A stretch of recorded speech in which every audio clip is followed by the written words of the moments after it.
Bom dia, estudantes! Tudo bem com vocês? Hoje na nossa aula nós vamos continuar falando de genética, mas hoje nós vamos aprender o que é um heredograma. Nós sabemos que o estudo de características genéticas de plantas e animais geralmente está relacionado com o estudo da posição desses genes na árvore genealógica. Então, entender um heredograma basicamente é entender como montar uma árvore genealógica na qual você analisa de onde vieram os padrões genéticos que podem estar envolvidos na caracterização de determinada doença, característica ou qualquer outro fator genético. No heredograma existe uma simbologia e essa simbologia ela é usada para fazer a árvore genealógica. O sexo masculino vai ser sempre representado por um quadradinho, enquanto o sexo feminino por uma bolinha. Se um indivíduo não tem um sexo identificado, nós usaremos um losango. Quando o indivíduo é afetado pela característica que se está estudando, nós vamos usar o símbolo preenchido com a cor preta ou listradinho. Nos heredogramas, os indivíduos podem vir também numerados de acordo com a ordem de nascimento. Os indivíduos falecidos vão ser representados pelo símbolo traçado na diagonal.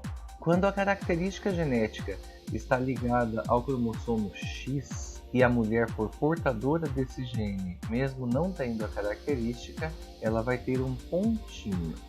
A família é sempre representada pela união com uma barra entre o homem e a mulher e um símbolo na forma de garfo unindo os indivíduos, por ordem de nascimento.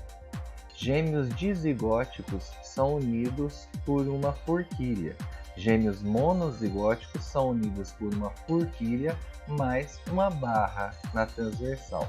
Indivíduos que têm conexão genética, primos ou parentes de alguma forma, quando casados, são unidos por duas barras transversais. Então, quando analisamos um heredograma, podemos tirar as conclusões sobre alguns pontos básicos, tais como se um gene está no cromossomo autossômico ou no cromossomo sexual, e se determina a característica sendo dominante ou sendo recessiva. Para essas conclusões, vamos analisar o seguinte heredograma. O primeiro passo para entender um heredograma é descobrir se a característica ou doença que estamos analisando ela está ou não ligada ao cromossomo sexual, que normalmente é o cromossomo X. Para saber se existe uma relação, devemos observar os homens afetados, pois se a doença estiver ligada ao cromossomo X, os homens transmitirão a doença apenas para as suas filhas e só serão afetados se suas mães foram possuidoras do gene. Diante disso, podemos perceber que o nosso exemplo está ligado a cromossomos autossômicos, pois o pai número 2 da geração 3 é um homem afetado e o filho também está afetado. Após descobrir que se trata de uma doença ligada a um cromossomo autossômico, devemos observar todos os indivíduos e tentar compreender se a característica analisada é uma herança dominante ou recessiva. Para chegarmos a essa conclusão, devemos observar os fenótipos dos pais e dos filhos. Quando os pais com fenótipos iguais dão origem a filhos com fenótipos diferentes, podemos concluir que os pais são heterozigotos para uma determinada característica e o filho é afetado por uma característica recessiva, como podemos ver aqui na marcação no heredograma. Nesse exemplo, então, temos uma característica determinada por um gene recessivo, pois ela não se manifestou nesse casal, apenas nos filhos, nos quais os genes apresentam-se em homozigose. Então podemos concluir que na geração 3, os indivíduos 4 e 5 são homozigotos recessivos, e na geração 2, os indivíduos 5 e 6 são heterozigotos. A partir daí, é possível concluir que os afetados são homozigoto recessivo. Portanto, a gente já pode marcar com a letrinha minúscula ali em par em todos os indivíduos que são afetados pela característica.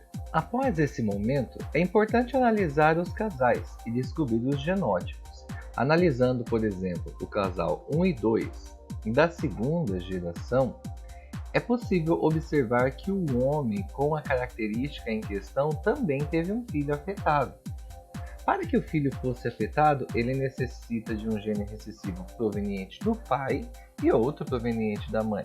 Assim sendo, a sua mãe obrigatoriamente deverá ser heterozigota, pois não apresenta a característica, mas forneceu o gene recessivo ao filho. Dessa forma, podemos concluir que o filho 1 desse casal deverá ser heterozigoto, pois receberá obrigatoriamente um gene recessivo do pai, mas não é afetado pela doença. O mesmo raciocínio que foi aplicado para esse casal da geração 2 pode ser aplicado ao casal da geração 1 e o casal 3 e 4 da geração 3. Entretanto, ainda restam dúvidas sobre o indivíduo 4 da geração 2 e o indivíduo 3 da geração 3.